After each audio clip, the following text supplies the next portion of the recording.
we'll just get going. And I know also that there are some people who were not able to be with us today. And so just so you guys know, we are recording our event today, but it is not going live online. So one of the things, I'm Pastor Ashley, by the way. Hello. You all, most of you know me. And it is my joy to be the pastor here at First Pres Stockton. And so excited to welcome you all to this event, to this discussion. And as I was saying, we are recording this, but it is not live. So it was really important to just kind of make a really safe space for all kinds of questions and discussions and sharing. So it is being recorded, and then I will edit it together, and eventually it'll make its way online for everybody to be able to see, but it will be with the permission of folks who shared in it and things like that. So, just as a little bit of background, a lot of you heard this in worship a couple weeks ago, but part of this conversation started really this summer. This is about 6 months in the making, where Session has been talking about inclusion and welcome, and it started based on a text that I got from one of our partners here in town with Faith in the Valley, who was asking if our church could be put on a list of safe, welcoming churches for LGBTQIA youth. And I said, yes. But then I thought, we should talk about that. We should make sure that that is the case, you know? And it's something that as a new pastor, I've been here for 2 years. It really feels like God has been growing and rustling up this congregation maybe towards being, you know, in affirmation and welcome, and so it kind of felt like there's been things growing that could be time to just harvest, to think about and talk about, and kind of have a kitchen table discussion is kind of how I'm thinking about it, you know, about, well, what do we think about this? What are our experiences been? How do we want to behave as a family, as a church community? So that's kind of the background for this. And I am so excited. As part of this, we reached out to Covenant Network, which is Brian, in so many ways, Reverend Brian, and he's been such a wonderful partner in communicating about the work that they have been doing. So Covenant Network, for how many years?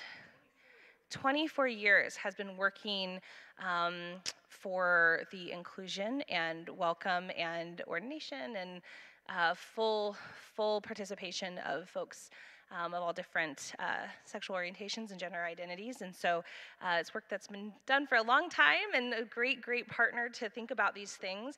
And Reverend Brian specifically has served as the executive director of Covenant Network since 2012. So almost 10 years. Wow. And so he is also stated clerk of the Synod of Mid-America and the Heartland Presbytery, and a host contributor at KCUR NPR in Kansas City. And he's also previously was a pastor of a congregation in the Kansas City area for 13 years, where he still lives with his partner Troy and their lovable but recalcitrant, that is a good word, daughter Willoughby. That is a fantastic dog name, Willoughby. But so we are so thankful to have him with us to help us to think about these things and to have this conversation. He's a wonderful brother in Christ leading us in this conversation. But as we enter into this, I would love to offer a prayer for us. God, thank you so much for this day, this Saturday, where we are here in this sanctuary, in this place where your people have worshiped for almost 100 years. And God, we pray for this time of worship, this time of worshiping you with our hearts, our minds, our bodies, our spirits, as we consider your welcome for folks of different gender identities and sexual orientations, of all people, as we consider our experiences, as we consider the diversity that you have made in our world, and how we respond in faithfulness. I pray that you would bless our conversations. May we be loving, may we be curious, may we be kind to each other, may we see and hear your truth and respond in faithfulness. We pray all this in the name of Jesus Christ, who leads us always. Amen. And now I'll pass it over to Reverend Brian. Been muted. There we are. Hi, everyone. Good morning. Thank you so much for having me, and thank you, Ashley, so much for the kind introduction, but also for this invitation. It is really a huge privilege for me to get to be here. Some of you like the name of the dog, Willoughby. All of our dogs have had Shakespearean names.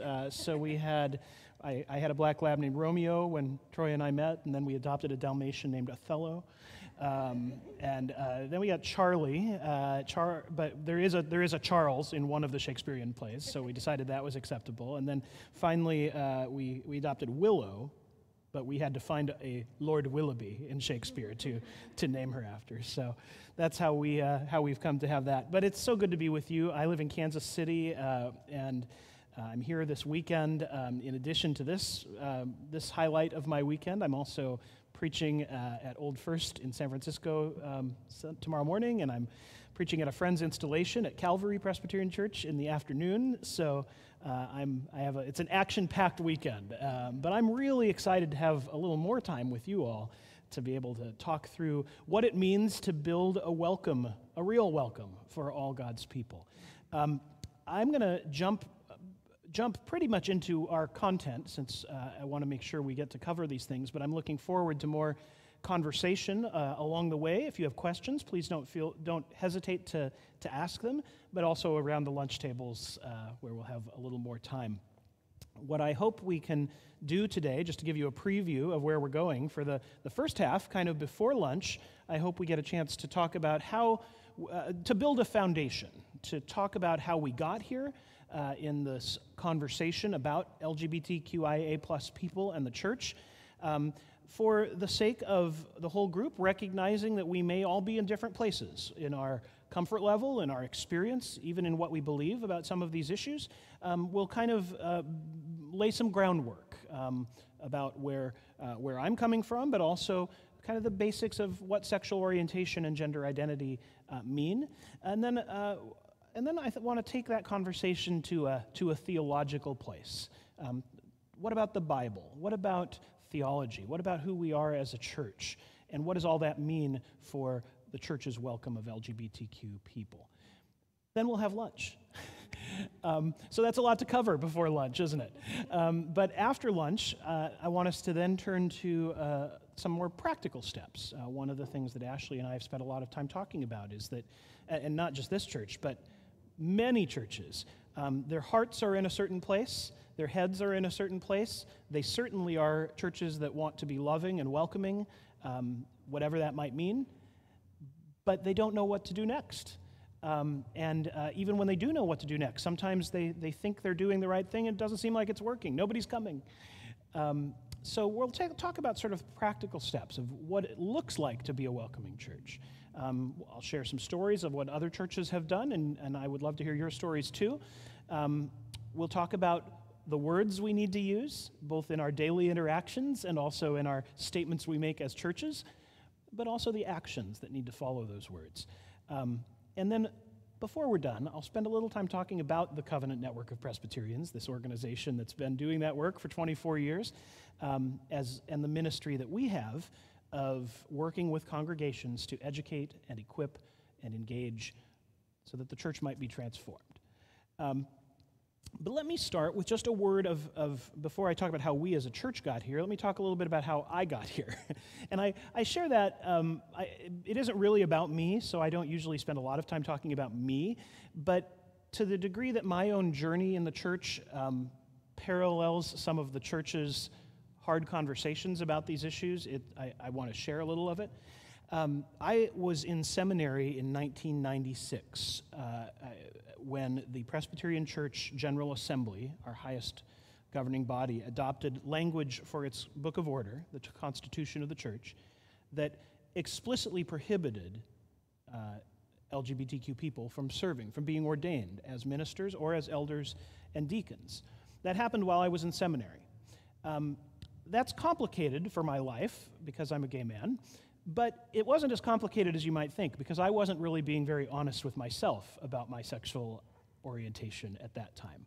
And so I wasn't in a relationship, and I wasn't really acting on my orientation, and so it became very convenient for me to just press that down and not think very much about that. The church policy became the church policy, and so when I was ordained in 1999, it was into a church that said it did not ordain people like me, but I took those vows in good faith because I didn't think I was going to have to wrestle with that tension.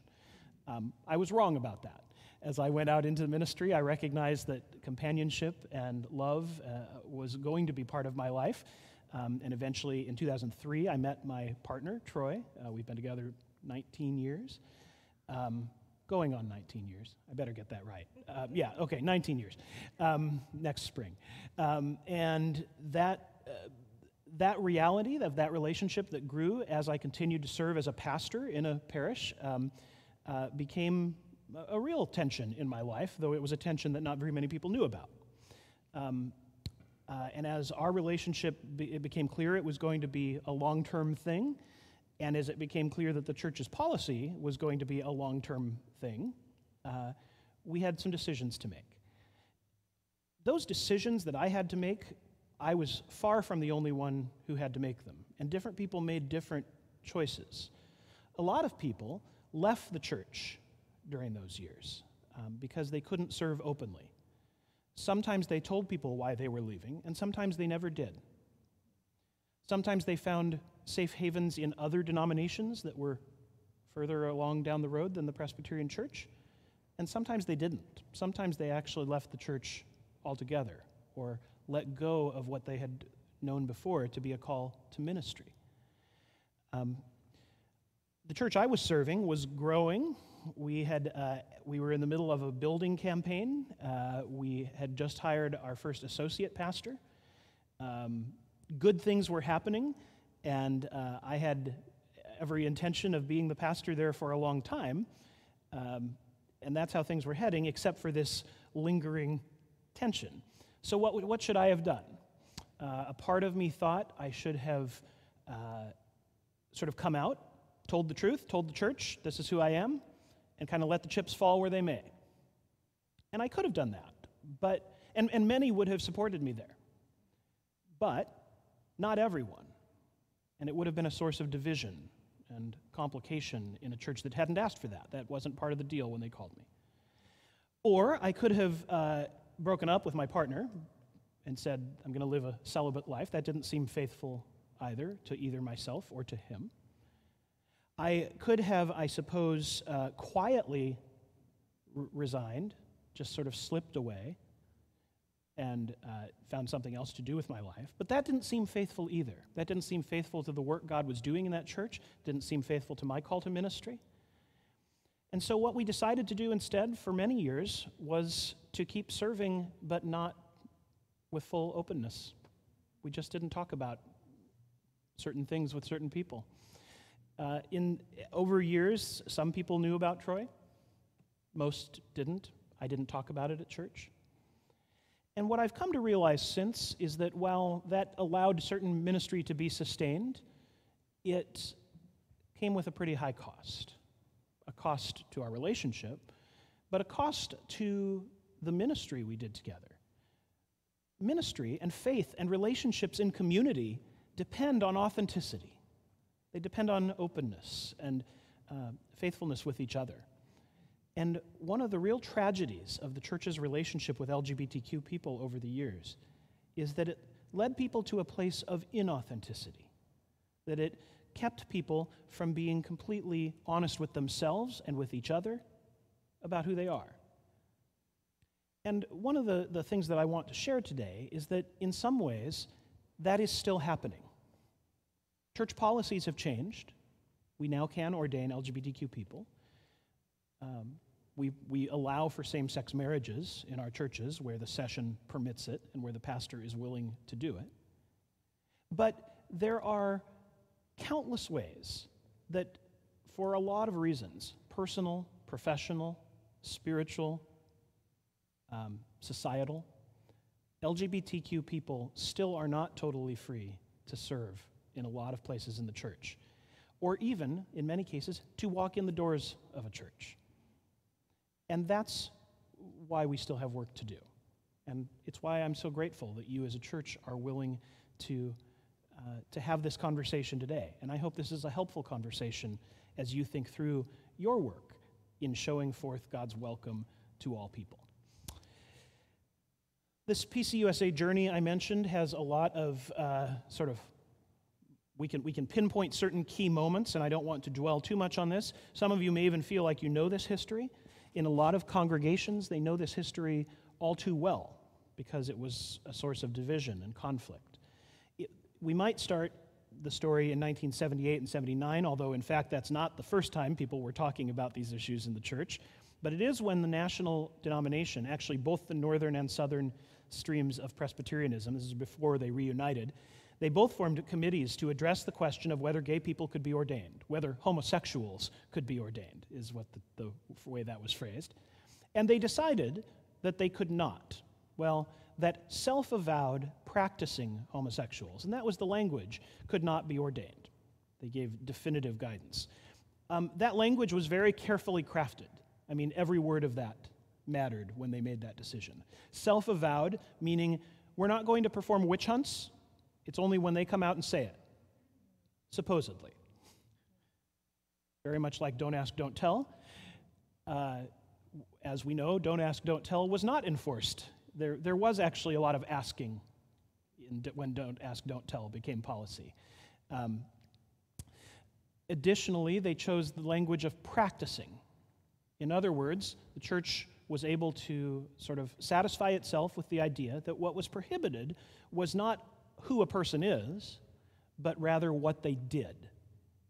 It separated a person's sexual practice from their identity. Today, we've come to recognize as a church that that's a false demarcation. That just as we don't expect heterosexual married couples to talk about who they are separate from the love that they have for each other and the ways they celebrate that love as a couple, that's an unfair thing to ask of LGBTQ people. But that was the language that was adopted in the late 70s.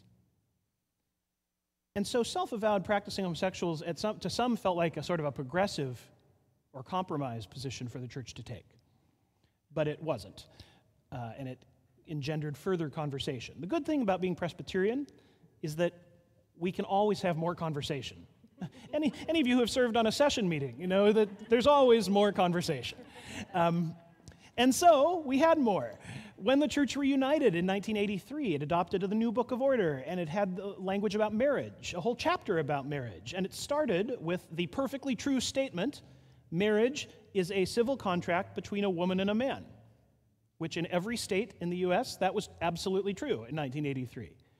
But because that was in our Book of Order, it became the constitutional standard that prevented the church, even when states and municipalities started to recognize civil unions and then marriages for people of the same gender, our church still prohibited it because this was in the Book of Order.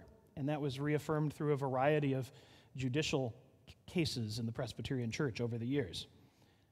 Finally, in 1997, I'm skipping ahead, 1997, they adopted, as I said earlier, that constitutional language that specifically said, among the requirements for ordination is fidelity in marriage between a man and a woman or chastity in singleness. And it went on to say persons refusing to repent of what the confessions call sin shall not be ordained and installed. Now, of course, the Presbyterian Church did, in fact, never bring anyone up on charges for various things that the confessions call sin, like gluttony or women performing baptisms. Sorry, Ashley. But it did bring up, only LGBTQ people, as this is a basis for preventing their ordination. The church kept talking.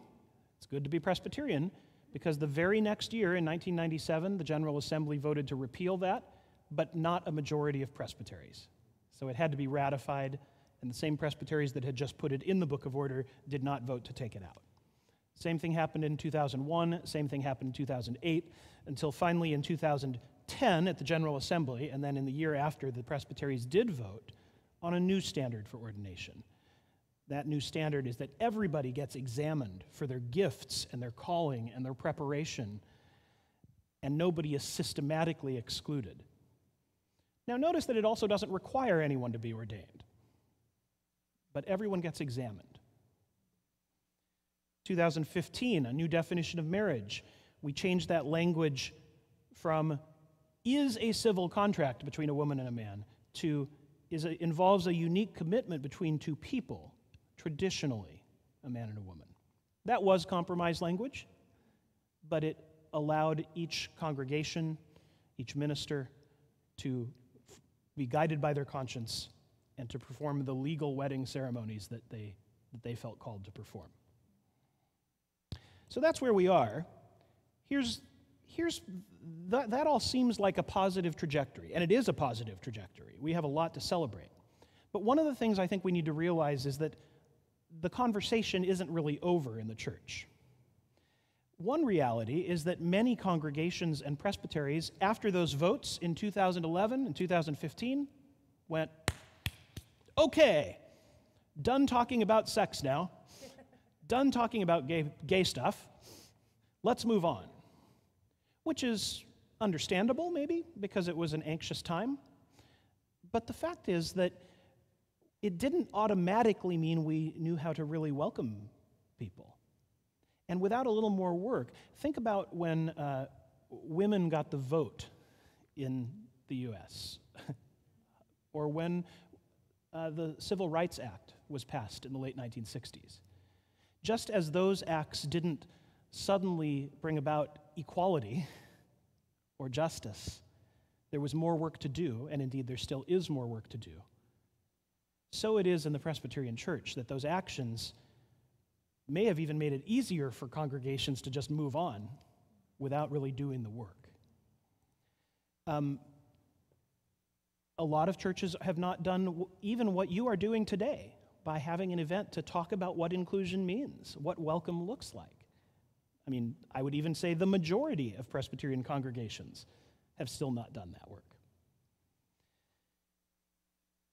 The other issue, and this is actually, I think, the more insidious problem, is that a lot of churches still have a difference of views about this, but quite intentionally are not talking about them. They're uncomfortable with it. They don't want to have conflict.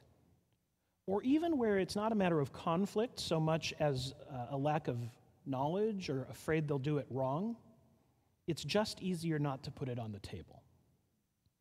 And that, I think, is really somewhere we are.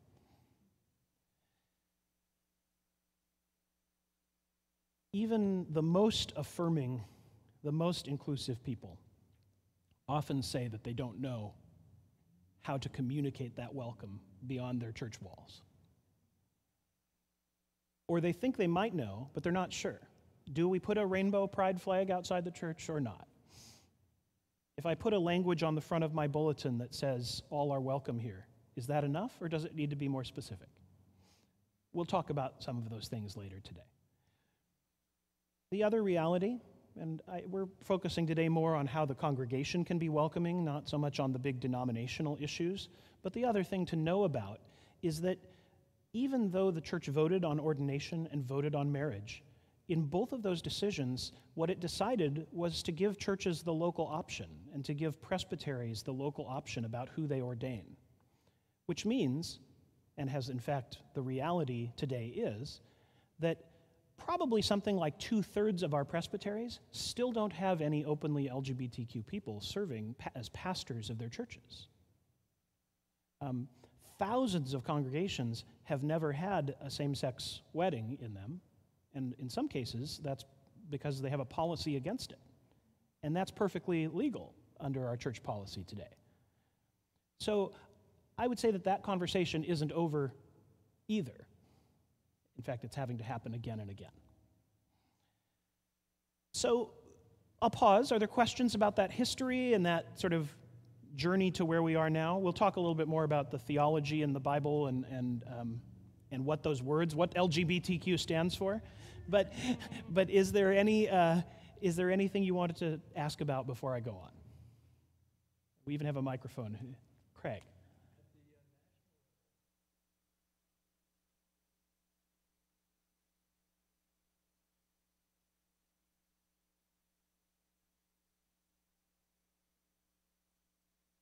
I'll repeat it. So Craig's question is, are there proposals at the national level about what to do next? The one thing that has happened since 2015, and which I'll put on the screen at like, when are we done today? 2:30? It'll be on the screen at like 2:28.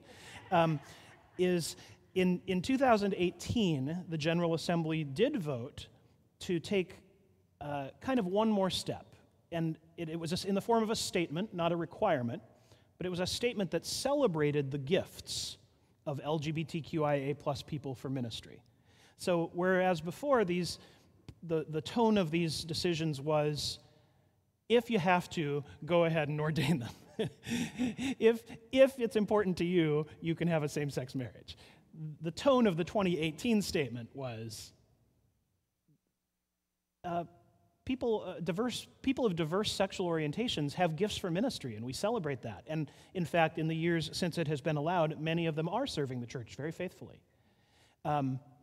So there were these statements. The other thing that they decided in 2018 was to affirm the dignity and humanity of people of all gender identities, including transgender and non-binary people, which is a subject that the Presbyterian Church had never taken a position on before 2018. So there were some next steps. But as far as what's now pending before the Assembly, there isn't really anything further. There's no move right now to urge congregations and presbyteries to do any more than they are currently doing.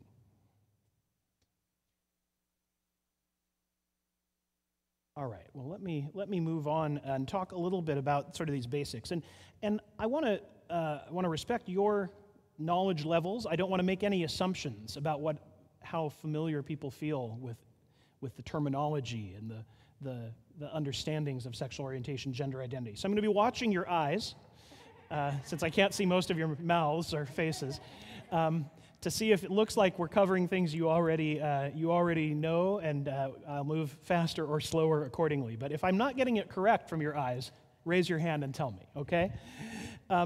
Sexual orientation, I'm going to use that word a lot. Sexual orientation refers to whom a person is sexually, emotionally, and romantically attracted. Okay? So examples of, and I should say sexual orientation is the result of, we do not believe it is a matter of choice by the individual, which is why a term that has sometimes been used, sexual preference, is not the term that I use. Because prefer makes it sound like a person wakes up and says, I think I prefer men today. That it is, in fact, it's a little more hardwired than that. Now, I think the other thing that people need to understand about this term is that it doesn't describe practices. A person could be gay and celibate. A person could be heterosexual and promiscuous. The term orientation only refers to a person's attraction. It's not about their behavior. And we have to be careful not to make assumptions about people's behavior when all we are talking about is their attraction. The other thing that's important to understand, and I think we've come to a growing understanding of this, even in the last 10 to 15 years, is that orientation is not necessarily binary. It's on a scale or a spectrum. There's been some understanding of that for a couple of generations. Some of you might remember the Kinsey study that sort of placed people on a spectrum as to who they were attracted to. But I think we've really come to understand that some people are attracted exclusively to someone of the same gender, and some people exclusively to someone of the opposite gender, and others, their sense of attraction is not necessarily about the gender of the other person. It's about other things. And so it may not be entirely gay or straight, if I can use those terms. Let's talk about the terms. The LGBTQ, the alphabet soup that sometimes gets confusing to people. L stands for lesbian, women attracted to women. That's particularly what that means. Anyone know what the G stands for? Guys, yes, that's right. No, it's gay. Men who are attracted to men. It does sometimes get used more expansively of people of either men or women who are attracted to the same gender. The B, anyone know what that stands for? Bisexual, that's right. Bisexual is a person who is attracted to people of both genders. And this is a good time to go back to what I said a moment ago. Attraction is not the same thing as behavior. A person who is bi is not necessarily having sex with people of both genders. Well, there you go. This whole day's been worthwhile already. So I know a number of people, a number of Presbyterian ministers, in fact, who identify as bisexual. Most of them, not all, but most of them are married to a person of the opposite sex. And in theory, they would not be violating even the old policy. They're in a monogamous, faithful relationship with their spouse. Say more. Why is that confusing?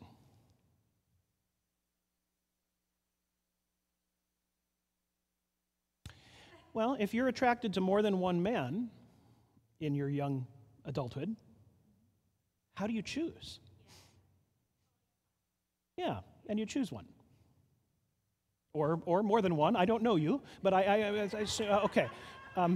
Okay, all right, that's fine. Glad we've cleared that up.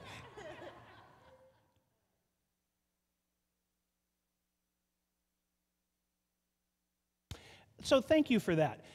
No, and in fact, one of the reasons the term bisexual is somewhat less used today than it used to be is that bisexual assumes that there is a binary, right? I'm attracted to men, or I'm attracted to women, or I'm attracted to both men and women. But if gender is also non-binary, which we'll get to gender in a moment, if some people don't identify as entirely male or entirely female, then bisexuality is speaking a language that doesn't apply to them, right? So bisexuality assumes that it's an either-or, which a lot of people don't think that's how we should be talking about sex and gender at the moment. So, good question. I think there will be more clarity as we go on.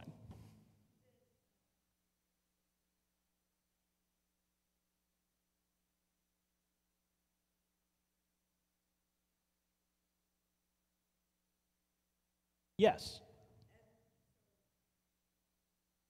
Yeah. We'll definitely talk about the pronouns question this afternoon because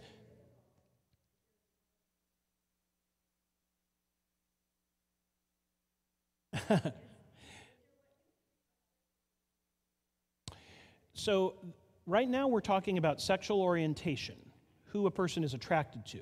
We're not right now talking about a person's gender identity, who they understand themselves to be.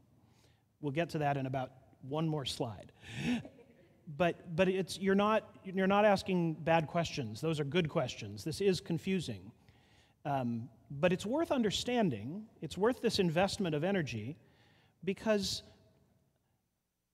if we are straight, cisgender, which is the opposite of transgender, if you are a person who identifies, if you're attracted to someone of the opposite sex and everyone has always known you to be the gender that you understand yourself to be, you're born female, you grew up thinking you're a girl, you acted like a girl, you're attracted to men. If that's been the whole life, you've never had to explain your sexual orientation to anybody.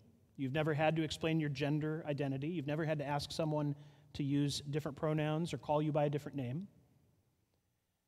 But for someone who has not had that experience, for someone who has grown up not being able to talk about who they really love, or not really being able to say, I know you think I'm a boy, but I don't feel like a boy. The act of referring them by the name that they ask, or using the pronouns that they have requested you to use, is an act of such love, of such hospitality. It says, I care about you enough to treat you the way that I have gotten to be treated without even asking my whole life. And that's why this is important. Even though it's complicated, even though it makes us want to hit our head against the wall because we don't understand all these letters and all these words, it is so worth it. I mean, worth it for us as Christians, at least, because this is who we say we are. We're people who we show the world what it means to love. We show the world what God is like by the way we act and the way we treat other people. So let me go on, and I think we'll get to some of those questions a little more clearly in a moment. There's other terms that refer to sexual orientation. You've probably heard of some of them. Heterosexual, straight, someone who is attracted to people of the opposite sex. Pansexual, this is a word that has become more common in the recent years, and in fact, I think a lot of people who used to use the word bisexual would now use pansexual. Pan is the Greek all. So it's essentially saying that my attraction to someone is not about their gender. They could be male, they could be female, they could be somewhere else on the spectrum, but that's not what my attraction is about. My attraction is about their personality or their the way they wear their hair. I don't know, but whatever it is, it's not gender specific. So that's what pansexual means. And that maybe you've heard other words as well. That's sexual orientation. Now let me get to the question of gender identity, which is where the pronouns come in. And if sexual orientation is about who you're attracted to, gender is about who you understand yourself to be. And we use the word sex, male or female sometimes, and we use the word gender. They mean two different things, even though we sometimes use them interchangeably. Sex is a description of the biological anatomy. Usually, though not always, but usually when a child is born, a doctor can take a look and declare what sex that child is. That's what sex means. But gender is something different. Gender is a matter of self-understanding. Gender is something that, in a particular culture, involves a whole set of understandings, culturally constructed usually, because it's different from culture to culture. But to use the American culture that we're most familiar with, having the sex of female means you have certain body parts. Having the gender of female means you like to play with dolls, you care about, I'm being stereotypical now, hair and makeup are really concerns. What are the other elements? You know what they are, right? You know what pink, you should wear only pink as a baby and have pink blankets and pink walls. These are we sort of have constructed a social understanding of what gender is. Boys play with trucks, boys are into sports. Now, again, we as a society have changed some of those understandings, right? We've challenged those gender constructs, but we still have an understanding of ourselves to be one or the other most of the time. Increasingly, though, some people are recognizing, again, that gender can be non-binary too. And that sometimes a person's gender differs from their sex, from their biological sex, the sex they were identified with at birth. Gender identity is, I think, understood by most to be the result of a variety of factors: nature, nurture, experiences, self-reflection, but not just a matter of choice. It's not just a whimsical decision. It's something deeper that is within us.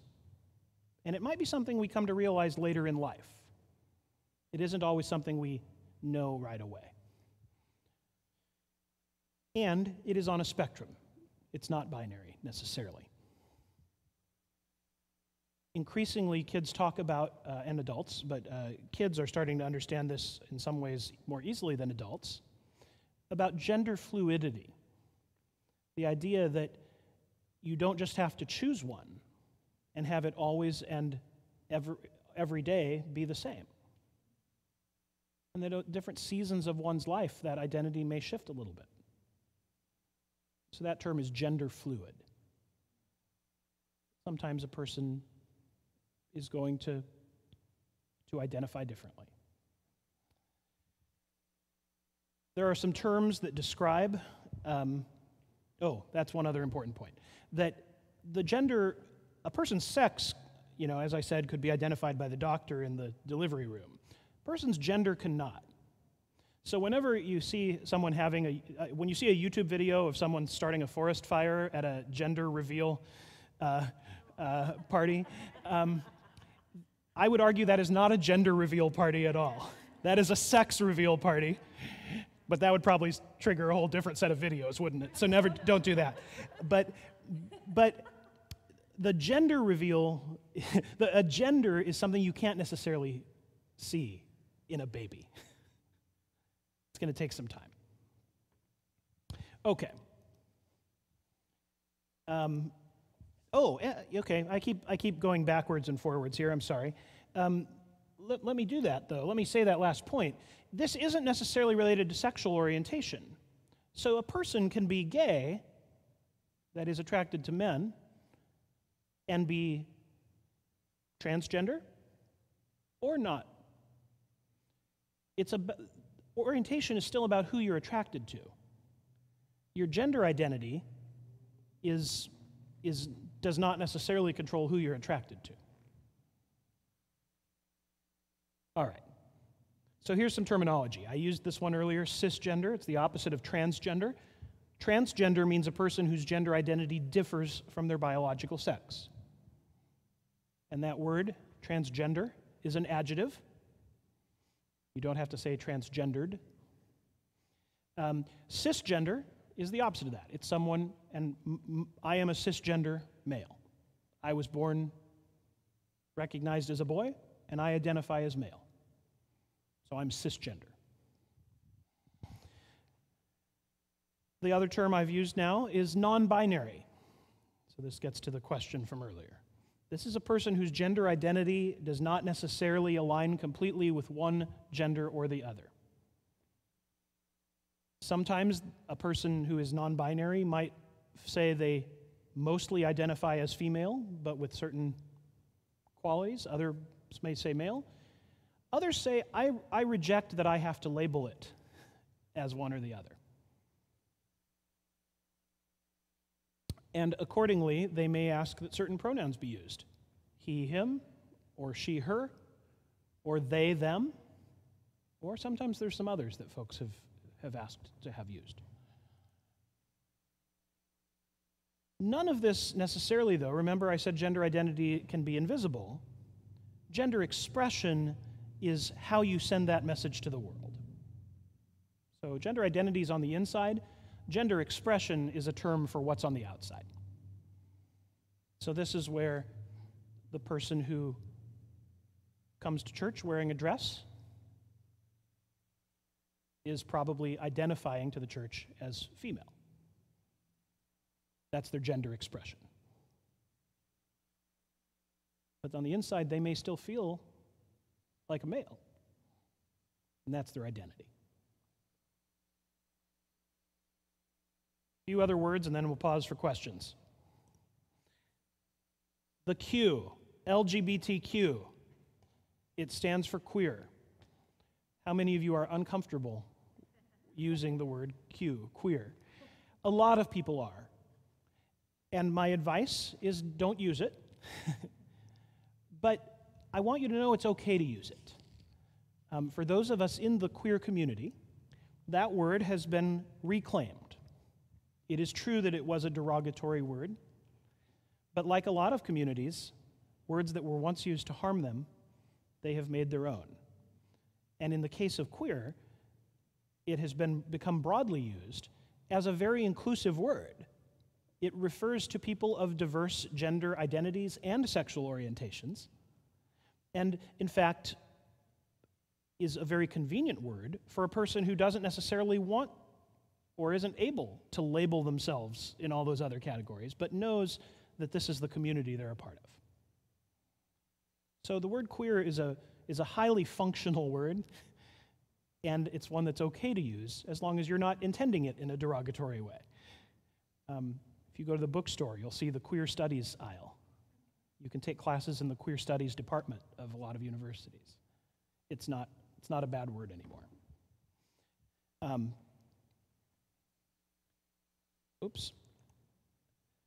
LGBTQI. I stands for intersex. You know, I talked about how doctors can identify a boy or a girl when a child is born. 1 out of 1,000 births in the U.S. is actually not readily identifiable as male or female. Intersex is a biological reality that some people are born somewhere in between. And what has happened historically is that doctors have taken actions to correct, quote unquote, correct that.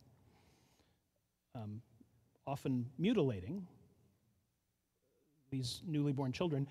In the old days, often without the parents' permission.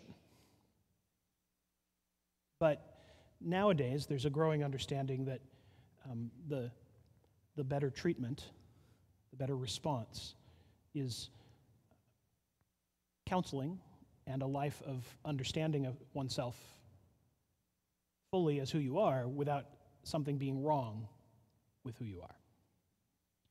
But there's a growing understanding. This is still a growing edge, but that's what the I stands for. And people in the intersex community actually identify with the queer community in many cases because they've dealt with the same questions.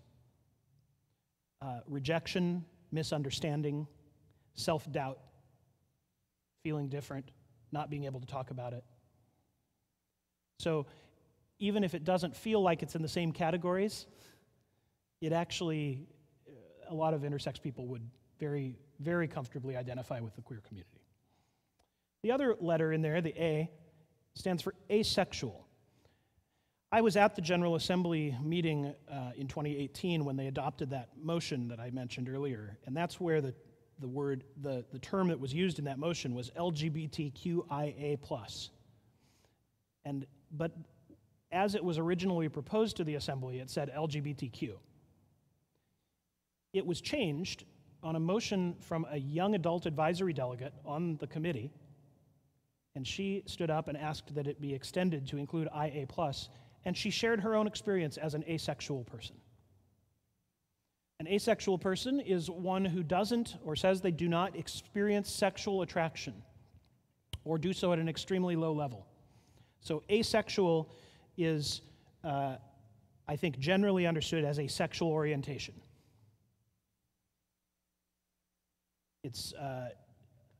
It could, however, a person could describe themselves as asexual and maybe use another word to describe their orientation too, if they are simply saying that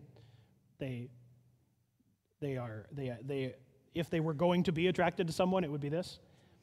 But asexuality is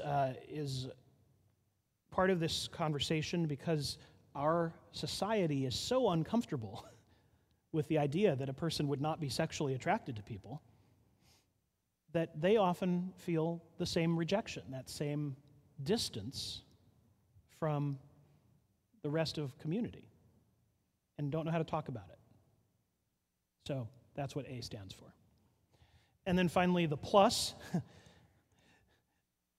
Sometimes you see Q for questioning, sometimes you see A for allies, people who are cisgender and straight but want to be supportive.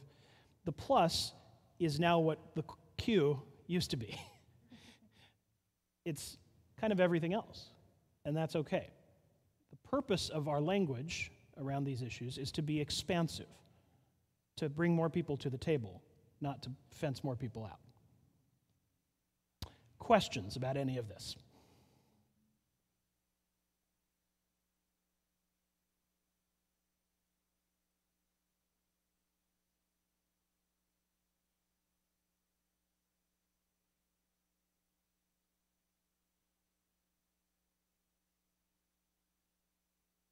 Mm-hmm.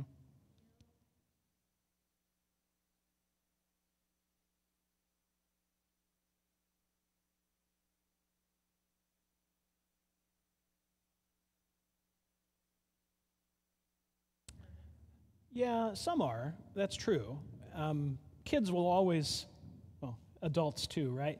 Will always find ways to hurt people.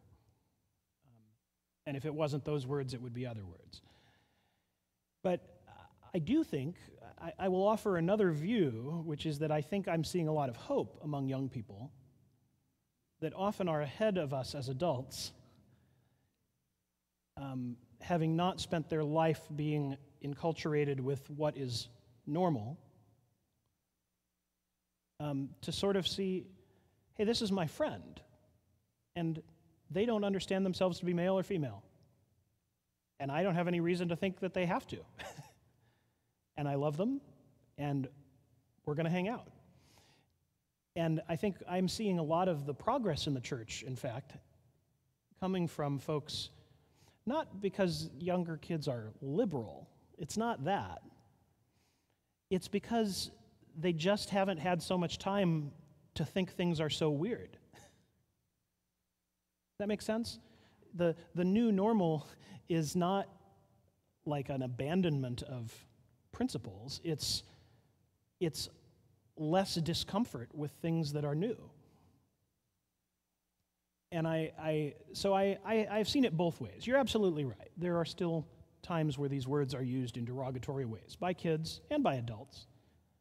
The way I think we confront that is to name it, and to name it as unacceptable, and to keep trying to build a society where there's better understanding where that isn't okay. And the same is true about racism. The same is true about sexism. Those of us who have come to the place of sort of admitting our own bias in the past, and those of us who have recognized the harm that that does to people, now we have the responsibility to call it out and to not stand idly by when it happens, either face-to-face, when in the groups we're part of, or more broadly in our communities. That can be challenging when those words are coming from people in publicly prominent positions. Yeah. Mm-hmm.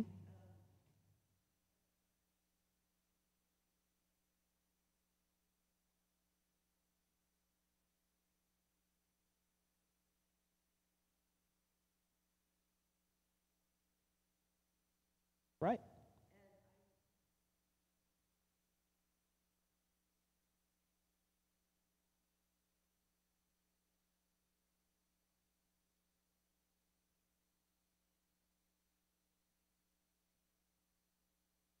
Mm-hmm. Right. Because we aren't asking people to go around the table and say, are you gay or not? We're asking them, how would you like us to be referring to you? How can we show you the most respect and appreciation for who you are? But you're right, there can be a source of confusion, and education is important.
Right.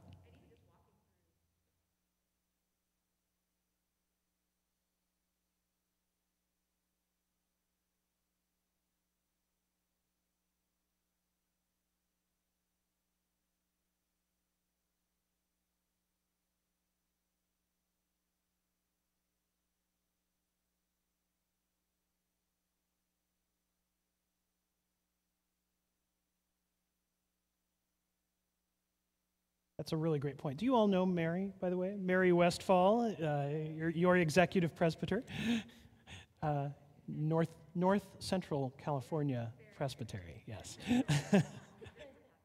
It's so good to be here. I'm so glad to see you. Thanks for coming. Mary is right. We have more work to do. And I think one of the challenges is that it feels complicated. It feels like I can't wrap my head around anymore. This is too hard for me. And this is where I really want to encourage us to do what I think Jesus would say, which is to put yourself in the place of the other person. As hard as it is for me, and it is hard for me, by the way, I'm not like exempt from these challenges as a gay man. I still struggle to say the right pronouns with people who I knew before they identified differently. I still struggle. I mean, I have a godchild who I almost just said godson because that's how I knew them. But as hard as that may be for me, think about how hard it is for them to grow up in a world where they are not understood, where they are consistently called by a name that doesn't match who they understand themselves to be. Try not to center ourselves, our own experience, and instead be guided by our compassion for other people. And this is where I really do think this isn't a liberal or conservative issue. I think churches can be full of people who have different opinions about a lot of things, and they are full of them. But compassion, care for people, is not liberal or conservative. It's Christian. And that's what a lot of this is about to me. Educating ourselves is the work of being faithful disciples, not advancing an agenda.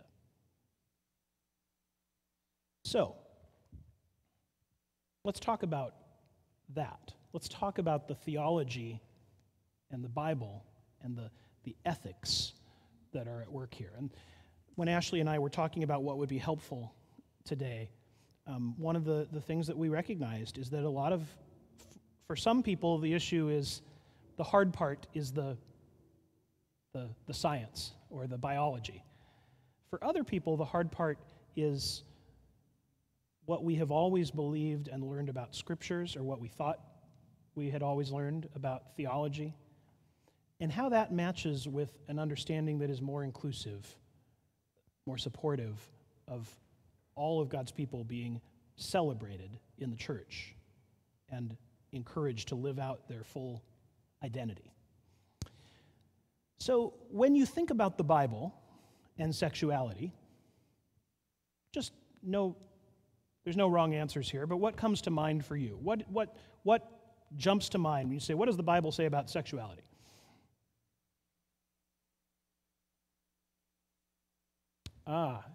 Charlie is quoting from Leviticus. He who lays with a man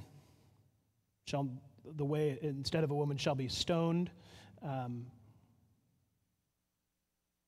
Yes, that is what a lot of people think about.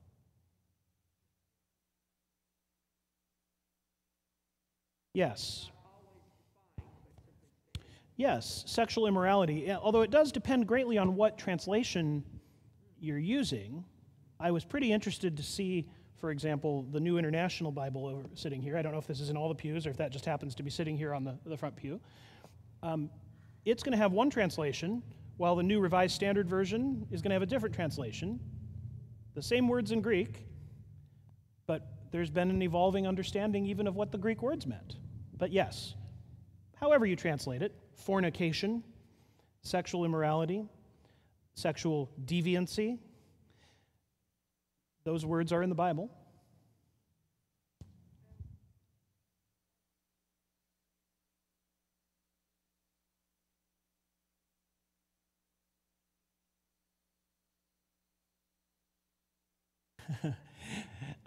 That's a good side conversation. What translation would I recommend of the Bible? Great question. So I think it's a longer conversation, maybe over lunch. I think I would probably say that the most broadly available, the one that I used in seminary and the one that I think is still pretty reliable, is the New Revised Standard Version. It's actually got a new version coming out this year where they've updated a few things that there's been a little more scholarship about. It's prepared by scholars rather than pastors out of a certain tradition. It's a more academically rigorous preparation. There are newer ones that sound a little less formal that I think are still pretty good. The Contemporary English Version is one of those. Mary?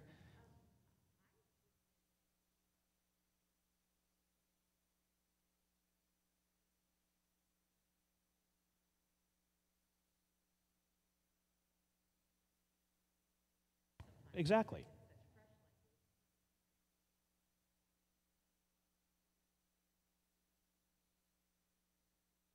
Right.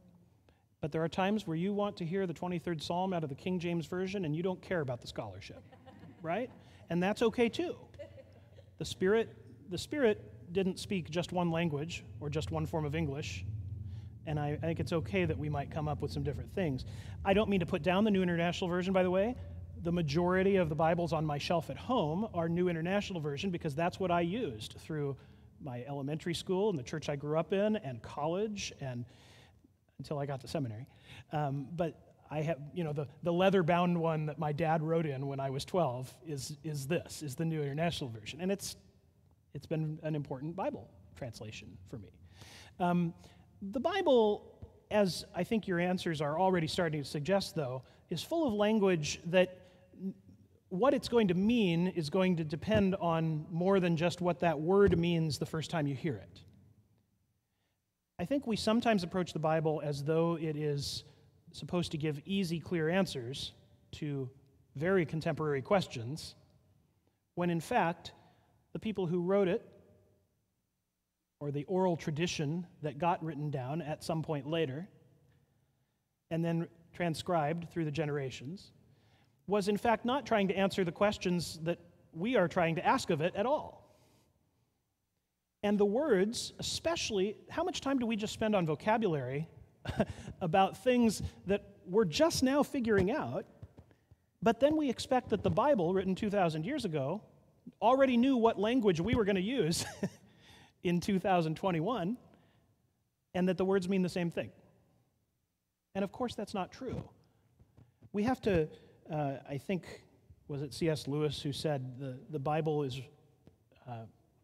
I believe the Bible is true, but I also believe the Bible was written for grown-ups. That this idea that we have to read it with our brain turned on, and it's not always going to be clear and easy. So one of the principles that the underlying question that I'm answering now, even though it's not exactly what's on the screen, is I feel like what I understand about God and the church calls me to an inclusive, supportive understanding of LGBTQ people. How do I reconcile that with the things that I thought I had learned about the Bible? And I put it that way because I'm not sure everything we learned about the Bible was actually an authentic representation of what is there. So, for example, there are Bible translations that use the word homosexuality. But homosexuality is not a concept that existed at the time the Bible was written. There is no concept of sexual orientation, the idea that a person could be hardwired to be attracted to someone of the same gender. That is not present in the period when the Bible's written. Now, I'm not saying homosexuality wasn't present. It was. But they didn't have a word for it. So what's condemned in Leviticus that Charlie quoted from? What is it talking about? Who are these men who are lying with other men? Well, in most cases, we know that what's being condemned in those passages are rituals, temple practices that involve exploitation. There's a willing participant and a less willing participant in those encounters. In Romans chapter 1, or 2, Romans 1 and 2, where Paul is talking about even the women gave up their natural attractions. He's speaking of a situation where not where people are oriented to be attracted to other people, but where they've abandoned what he assumes to be their natural attraction to do something else, something gratuitous, something that is only sexual and not grounded in commitment or love. There's the things that are condemned in Scripture that are often part of these so-called clobber passages because people take them and try to just clobber LGBTQ people with them. What's being condemned in those passages is usually something that you and I would condemn as well. It's just not what's reflected in the modern practice of two people of the same gender loving each other, including sexually. Proof texting is taking one verse out of context and saying this is what it means without investing the effort of finding out what the context was that gave rise to that verse. We don't have time today to go through all the clobber passages, but I'm glad to talk more about them later if you want to. But I encourage you to, there are many good books that will help that have done that research and can walk through those familiar condemnations and talk about how they maybe don't say what you thought they said. I think another key to understanding the Scriptures the way I would argue Scriptures ought to be read is that most of the letters in the Bible were not written to other individual people who were struggling with particular questions about their own moral conduct. So none of the Hebrew Bible, the Old Testament books, are that way. And even in the New Testament, those are all public documents. They're written to communities. They're not so focused on individual behaviors, really. They're laying out the principles by which individuals might come to make decisions about how to live. They're laying out what it means to be the church, what it means to be Christians in general. And from the Scriptures, we can take, I think with great clarity, some very important broad principles. If I asked you to say in a sentence, what is the Bible about, what would you say? The Bible is about love. God is love. We are called to love one another the way God loved us. Anyone else? Salvation. There is a way out of the darkness, out of death, that is life, and we find it in Jesus Christ, is how we as Christians understand that from the New Testament. We, I think, all have a sense of what the big picture of the Bible is. So what I ask us is that when we run across something in the Bible that seems like it might be contrary to that big picture, that we understand that doesn't really work. There's no way that God is loving or wants to send a message that we are all called to love each other completely and unconditionally, except you shouldn't love this person. Or that kind of love isn't love. The Bible lays out these principles, and this is Presbyterianism, Reformed theology. The Bible doesn't, we work to find out how the Bible is consistent with itself. And when we find that it's inconsistent, we may have to say, that part can't be the message. I must be misunderstanding that. I also think a part of the Bible that has always been there, but maybe we've become more conscious of in the last generation or two, is how much of the Bible lifts up the stories of the marginalized, the excluded, the different. I mean, even this season of Advent, think about the texts that we're hearing in church during the season of Advent. Traditionally, I don't actually know what texts you're using, but the angel comes to Mary, and Mary sings a song that declares that the whole world will be turned upside down. The lofty will be brought down, the lowly will be raised up. The angel comes to Elizabeth, the mother of John the Baptist, and says that she who was barren and old will have a child. She'll go from exclusion to being honored. Over and over, the testimony of the Scriptures is that those who society says are on the outside, the alien, the poor, the leper, something happens where God, or God in Jesus Christ, raises them up, transforms the world. That, to me, is an overarching theme of Scripture. It's present in almost every book. So, if that's the case, who is that in today's world? I think in matters of sexual orientation and gender identity, it's not the straight people. It's not the cisgender people. And I'm talking about a biblical principle. I'm not saying this is a social justice issue. I'm not saying this is a civil rights issue. I'm not saying this is a political, progressive issue. I'm talking about the witness of Scripture is to lifting up the marginalized and restoring them and working for their healing and their reconciliation. It's biblical. So then where does that take us when we say, okay then, but Brian, how we have to live somehow. We have to have some rules. How should we live? What does it mean for a sexual ethic? We'll finish this and then we'll go to lunch. Because why not? Sexual ethics and then lunch.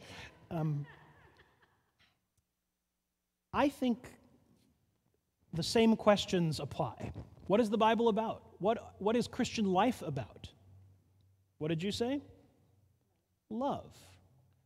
I think the most important element of a sexual ethic that is authentically Christian is that everything we do, sexually and otherwise, is rooted in love, in justice, in faithfulness, in putting the needs of another before ourselves, in no one being left behind or excluded.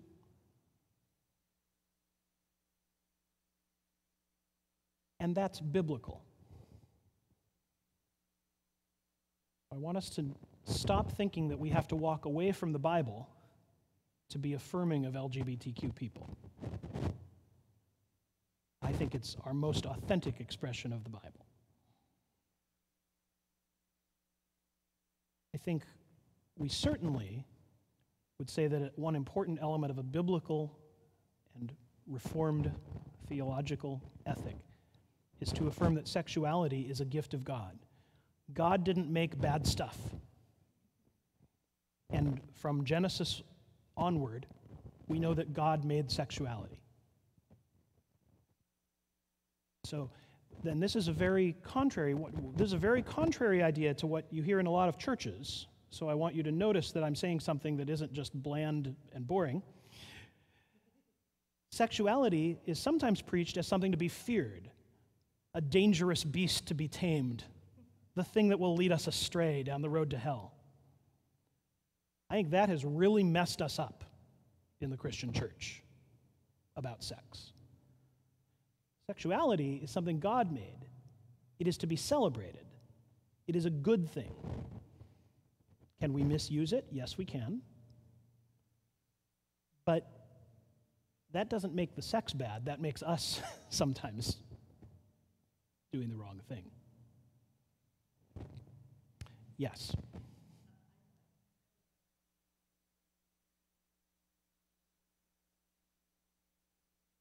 Mm-hmm.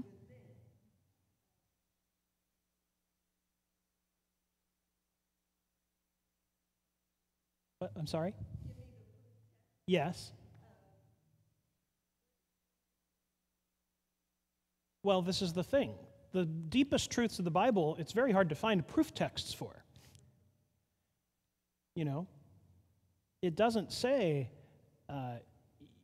you should treat everyone equally in the Bible. In fact, there's examples of people not treating each other equally in the Bible. But we have understood from the whole witness of Scripture that that's what we should do.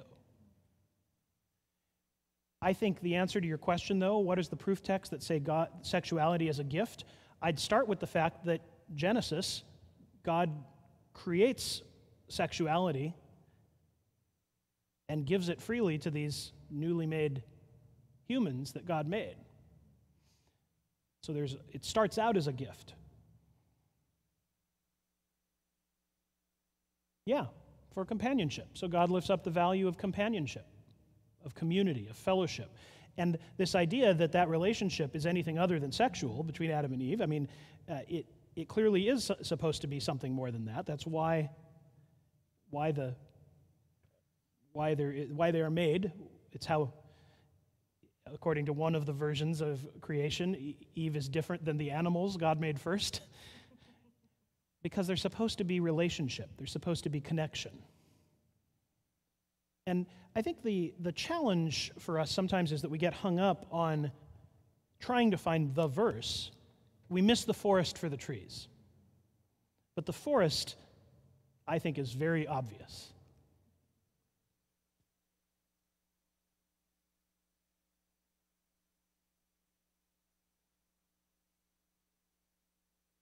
Well, right. That's a good, broad biblical principle. That I think it's in that same category of God didn't make crap. That's not how I put it the first time, but that's how I'm going to start saying. That God didn't make mistakes, God didn't make junk. And so if we are right, and I think we are, that people are genuinely oriented different ways, we either have to say that God did make mistakes, or we have to say that there must be a faithful way for people who are gay to live. And I would argue that there is a faithful way for people who are gay to live. And it's not so different from the way that other people are called to live. Ashley?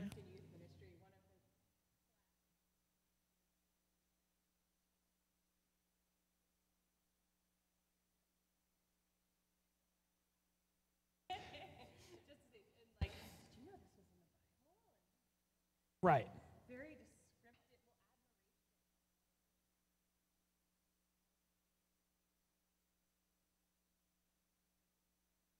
There's also, none of these are proof texts.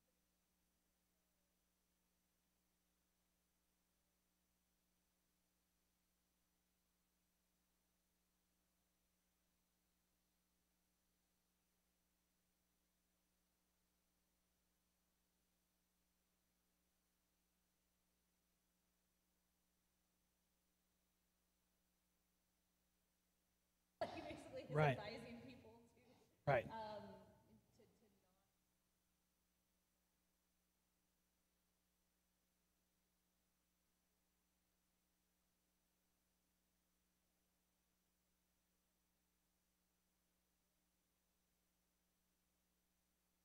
Over scripture that there is a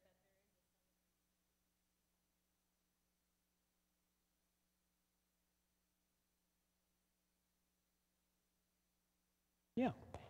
1 Corinthians 7, which also says, and if you're not married, you probably shouldn't bother. Just try to avoid it, is what he also says. But the other piece that is also biblical that I really want to lift up with regard to this non-binary idea, because I think one of the frequent biblical proof texts, especially around gender identity, around transgender questions, is the idea that God created binaries, that God made Adam and Eve. And for starters, I'm not sure I understand the fullness of that argument, because it doesn't necessarily mean that God was, I don't think anyone is seriously reading Genesis 1 as having captured the full diversity of humanity anyway. Why that means that nobody can be understood any different way than those that appear in this first one chapter of the Bible is sort of beyond me. But I'll accept that at face value. Let's look at Genesis 1, shall we? And talk about what is this world like that God made according to Genesis 1 and Genesis 2. Well, it says that God first makes the night and the heavens and the earth, the sky and the land. Then it says God made the land and the sea. It talks about God making male and female, and it actually says that God in the image of God, He created them. It actually uses a gender-neutral pronoun to say who it is God made. Doesn't say He created him and her. But what I love about this whole passage is that for all the people who have read it as affirming binaries between night and day, between land and sea, between male and female, I see exactly the opposite. Land and sea. You live in California. There is land, there is sea, and there is also this space that is part of the land and part of the sea. The tides come in and out. The tidal zones cannot really be called land. Sea creatures live in them. And they can't fully be called sea. Sometimes you can walk on them. And it's beautiful. And the earth needs it. And it's not binary. The sky at night is dark. The sky in the daytime is light. And then there's these scenes like the one I saw driving here across the Bay Bridge this morning that is neither day nor night. It was red and orange and yellow and light blue and dark blue and black, all at the same time. It was beautiful, and it was not binary. It was neither night nor day. Now, why are male and female necessarily different? How is it not possible that God, in the beauty of creation, in the fullness of this world God has made, did not envision for some people to express elements of male and female or something in between? That seems to me not hard to believe. In fact, it seems to me biblical. So here's the question I want to leave us with as you go to lunch. We'll talk more. I'm going to stop because it is lunchtime.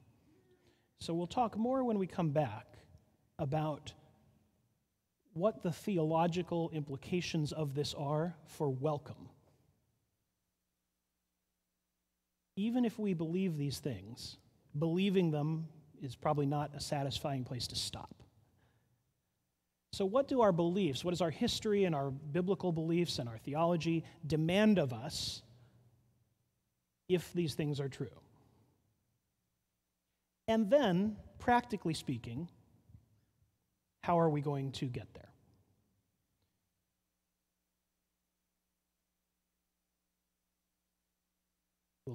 Don't look at that. I'm going to show you that after.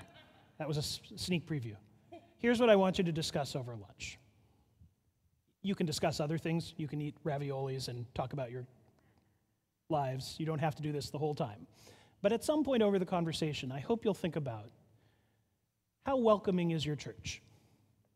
And you can answer that as broadly or as specifically as you want to. But think about why you think it's welcoming or not. And I want to invite you to think about what you think keeps churches from engaging. I said a lot of churches don't talk about this stuff. Why don't they? And then I want you to put yourselves in the shoes of the person who might not feel welcomed for reasons of sexual orientation or gender identity or something else. What do you think keeps them from knowing that they will be welcomed? If you are a welcoming church, if you are a welcoming person, why might a person not assume that? and maybe even more painfully to reflect on, if they do show up, if they engage you in conversation, if they show up in your pews, what might make them not feel welcomed once they're here? So reflect on that. Take some time over lunch. We'll come back. We'll talk about a theology of welcome. We'll hear a story of welcome and why it matters. And we'll talk about practical steps we can take to live into this welcome God is calling us to. All right? So we'll regather here about 1 o'clock. That's enough time to eat and maybe enough time to go breathe in some 35-degree air outside. I'm so sorry. Maybe, that's right, some time to go outside and warm up.